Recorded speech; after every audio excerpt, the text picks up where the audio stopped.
Hello. We've been sent this weird little lens by TTArtisan. The year of macro continues.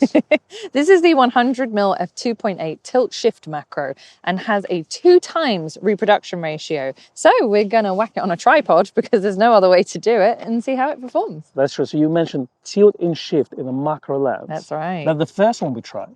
It is the first one of its kind. So we're going to tell you how to use that as well as test all the other aspects.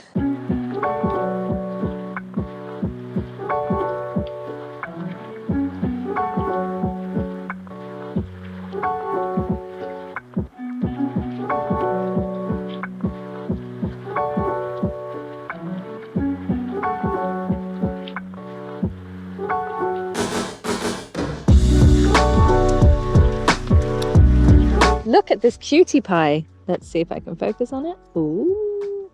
Very hard to do handheld. There we go. Yeah, thank God we got a tripod today for a change. We're gonna need it, I can assure you.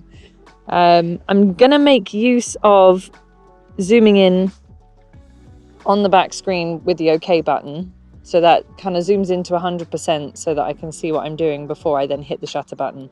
It's a bit annoying for composition, but just to make sure that everything's actually in focus, it's very helpful. Okay, let's try the tilt shift functionality. Got my handy Peak Design tripod here, so we're going to set up and see how it works.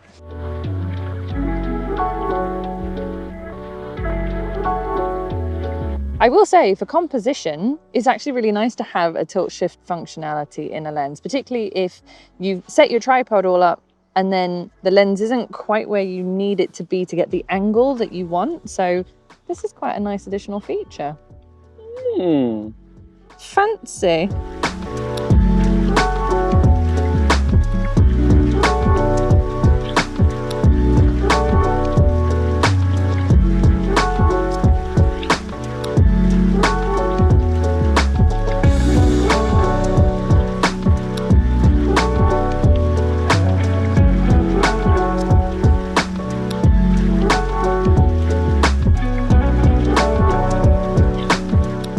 It's taken us a while to get to grips with the tilt and shift functionality, but we did get there eventually. It's quite subtle. It's only giving you sort of 8-degree increments of shift. So what you end up with is sort of not quite a depth of field shift that is dramatic. It's about, looks like it's almost not quite 45 degrees.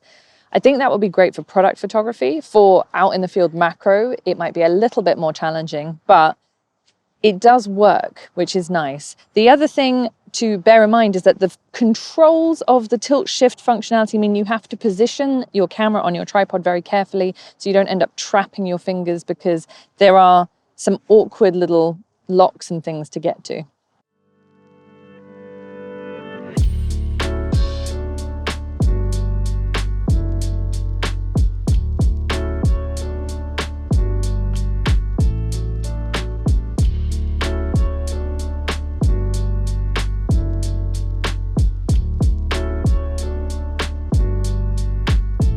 One second, there we go. Very sharp, this lens. Yeah. I'm really surprised at how sharp it is. And it's got 2x magnification, right? So the Nikon 105 has 1:1. That's right. So Becky, now you've been playing with the tilt and shift functionality for quite some time. So what are your thoughts so far for macro photography? I'm actually really enjoying how it works for macro photography, because it gives you a little bit more flexibility when it comes to composition and just deciding, let's say you want to play with your depth of field. And the rendering is really lovely on this lens, which I wasn't expecting either. So far so good.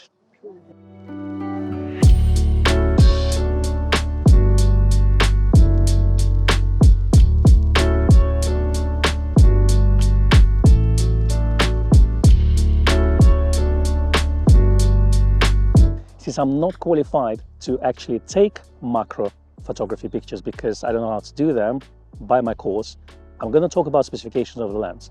So let's start with the weight. So it's all metal construction. The weight depends on the mount you buy. They do them from Micro Four Thirds to GFX format, so full frame there as well. It's between 700 grams and 850 grams. Ours weighs about 750 grams, so pretty good. 14 elements in 10 groups, 25 centimeter closest focusing distance, as well as 2:1 reproduction, which is really, really close. It is better than a Nikon lens. We're not talking sharpness, but just pure magnification in this case.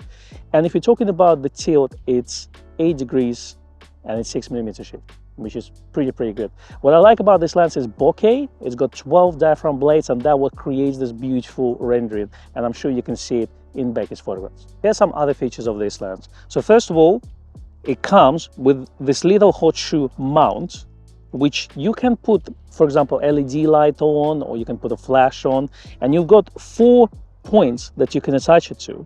And potentially, you can probably get 4 of those, and then have your light around the lens, similar to R1C1 Nikon system that they had. And they had a ring that you could attach 6 units to. In this case, you can attach 4 different LED lights or flash guns to, if you want to, which I think is quite useful for macro photography. What's the filter thread? The filter thread is 67. Okay, so technically one could actually also mount an SBR1C1 because they have a 67mm filter attachment. Potentially, yes. It comes with a different attachment rings to attach the main ring. So potentially you can set it up with a ring and up to 6 SBR 200 units. While the rendering is lovely, it is obviously something that we would compare with the 105 Nikon MC. The biggest advantage of the Nikon 105 MC is the fact that it has autofocus and vibration reduction, whereas this one is a manual focus lens with no VR. So if you're doing handheld macro photography, the 105 Nikon macro makes so much more sense. But if you are doing lots of tripod work, if you're maybe doing tabletop photography, product photography, or you take a tripod with you when you do macro, which a lot of people do, and rightly so, then this is definitely worth considering. You've also got the price difference. This is half the cost of the Nikon and has the tilt shift functionality as well for that little extra spicy something. Hi, unfortunately Becky had to go, so my new companion Debbie is here to help me with some lens flare test. So we did test for flare, and what we've noticed is that it does flare quite a bit. When you point in the lens slightly over the sun, it kind of disappears. But yeah, if you got the direct sunlight hitting it, there's no lens hood that comes with it, so just keep that in mind. Thank you, Debbie, for all your input. I've been replaced.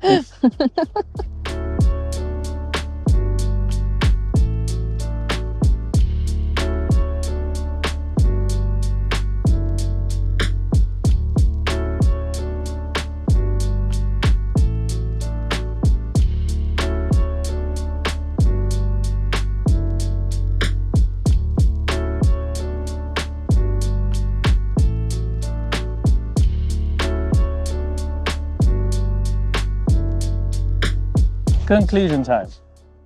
100mm TTArtisan tilt and shift lens is a very good lens for its money, as long as you're willing to learn how to use tilt and shift and to work manually, aka slow down on a tripod, soaking up the atmosphere. That's right. Tripod use, I would say, is 100% recommended. I think that this lens is probably less versatile than the Nikon equivalent, the 105 2.8 MC. But saying that, you can produce some very interesting and lovely images with it.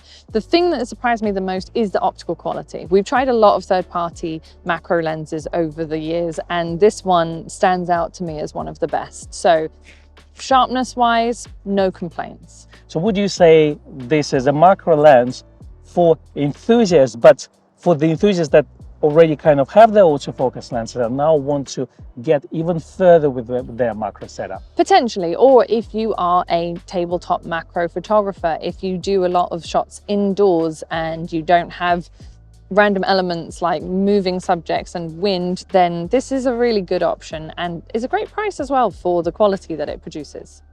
Thank you very much for watching. Please give us a like and a subscribe. There's a super thanks button as well. If you like us, if you like us to do more macro videos. Don't worry. Because I love that, trust me.